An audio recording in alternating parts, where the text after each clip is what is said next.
Data Fabulous at NYC event. Although I'm down in Orlando, Florida for the SQL Sever Live and Visual Studio Live conferences, Microsoft is putting on its annual Connect developer event up in Manhattan, where I normally spend most of my time. And though I'm missing the live event itself, Microsoft was kind enough to brief me on a slew of data-related announcements the company is making at Connect today. I cover them in detail here. Brick by brick lead item is a real biggie. Microsoft is getting the Apache Spark religion, introducing a new cloud service in preview called Azure Databricks. This is noteworthy for a number of reasons. First, the service was developed jointly by Microsoft and Databricks, the company whose founders are Spark's very creators. To deliver the Spark-based big data analytics service is a first-party Azure offering and not a mere partner service on the Azure Marketplace. Second, the service works independently of Databricks' own cloud service for Spark and of Azure HDInsight, Microsoft's own big data as a service platform, on which Spark also runs. Also read, Spark comes to Azure HDInsight. Azure Databricks has nonetheless been designed from the ground up to take advantage of and be fully optimized for various Azure services, including blob storage, data lake store, virtual networking, Azure Active Directory and Azure Container Service.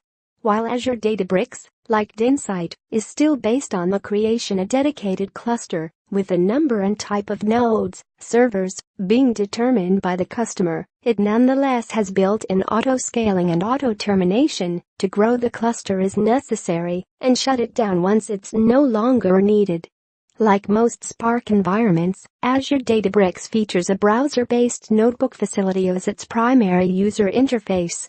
But the Azure Databricks implementation allows notebooks to be edited by multiple users simultaneously to accommodate collaborative data science and data engineering. Microsoft says Azure Databricks Notebooks also provides an integrated debugging experience and includes a number of sample notebooks to aid users in connecting to common data sources and performing machine learning tasks in Python or Azure Databricks is also integrated with Power BI, Azure SQL Database and Azure Data Warehouse, as well as Cosmos DB, the Spark connector for which is being released to general availability, Georgia. Cosmic thinking. And speaking of Cosmos DB, Azure's globally distributed NoSQL database service that began commercial life as Document, there's news there too. Also taking a cue from an Apache Software Foundation open source project. Microsoft is announcing Apache Cassandra as a service powered by Azure Cosmos DB. Now, in addition to Cosmos's supported SQL, Gremlin, and MongoDB APIs, Apache Cassandra developers will be able to take their applications, whether written for Apache Cassandra or DataStax Enterprise, and run the code on Cosmos DB.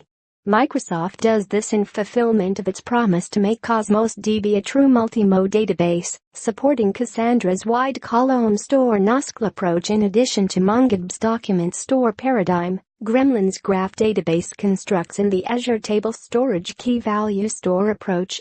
Also read, Microsoft debuts Azure Cosmos DB, a superset of its document service. Also read, inside Microsoft's Cosmos DB, the Cassandra API for Cosmos DB will be a private preview, allowing developers to sign up and have their Azure accounts whitelisted for the service. Meanwhile, the Azure Table API is being released to Georgia, and Microsoft is announcing that the Gremlin API will Georgia next month. And while the MongoDB API has been Georgia for quite some time, new unique index and aggregation framework pipeline support are being added to it in preview form.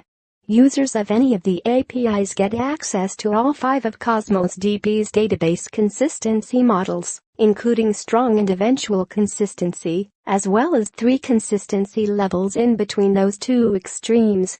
And Microsoft is announcing the availability of the strong consistency level for multi-region databases, spanning beyond the single region scope for which that consistency model worked previously. On the other side, Microsoft is upping its service level agreement, SLA, to 5 nines, 99.999% availability for multi-region reads. The SLA had been 4 nines, 99.99%, up until now. SLAs for throughput, consistency and latency remain unchanged. That's a lot of stuff, right? Well, there's still more, much of it aimed at Microsoft's more traditional .NET and SQL Server developers.